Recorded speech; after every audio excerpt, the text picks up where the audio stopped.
What's that stink? I'm sure you smell it too, and I'm equally sure that it's the stench of the worst, most infantile Canadian election campaign, well, probably ever. Has the ugliness of the American political debate seeped northward?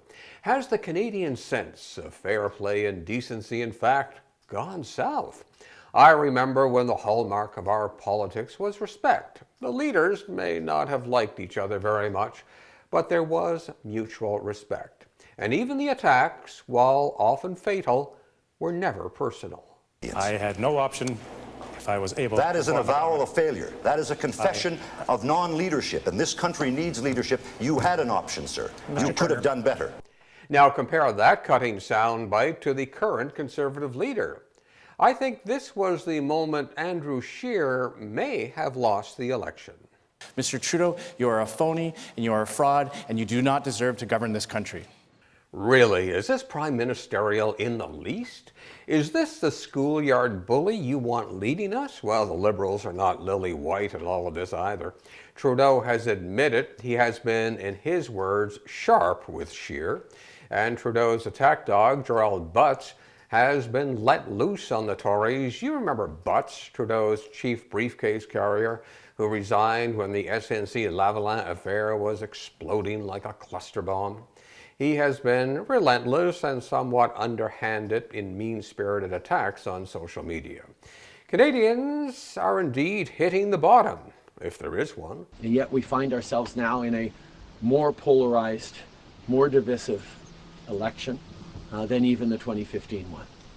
Even in the unlikely scenario that the Tories win marginally more seats, Scheer cannot govern a minority House. God help him if he would try to prop himself up with the support of the Bloc. The NDP would never support the Tories because of what Jagmeet Singh calls a values abyss between the two parties. On the other hand, both Trudeau and Singh have indicated they could work together, and maybe that's exactly what we are going to get. Hell, over the years, the Liberals have stolen the NDP's best ideas and made them their own. And the real surprise of the campaign has been the resurgence of the Bloc. It has become the federal wing of the CAQ, with the encouragement and benediction of Cardinal Legault. More than anything, the rise of the separatist Bloc will probably kill any chance of a majority government. Once again, Quebec decides, plus ça change, plus ça paraît.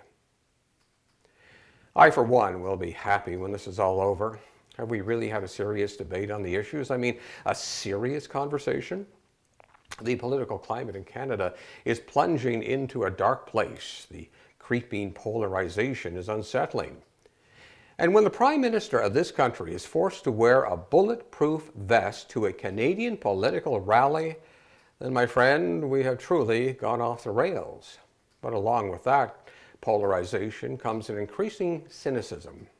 A recent poll from Ipsos and Global News finds that 76% of Canadians think no matter who becomes Prime Minister, they will end up breaking their campaign promises. And when asked which leader they trust, fully a third say they don't trust any of them. Do we really get the leaders or government we deserve? Do we really get what we need? In any event, in this hold-your-nose election, get out to vote. Yes, it sure does stink, but we are the only ones who can make it better. I'm Barry Wilson. You can follow us on Facebook, Twitter, and YouTube. And if you like what you see, please share it. And don't forget to check out our weekly poll on Facebook. We want to know what you think.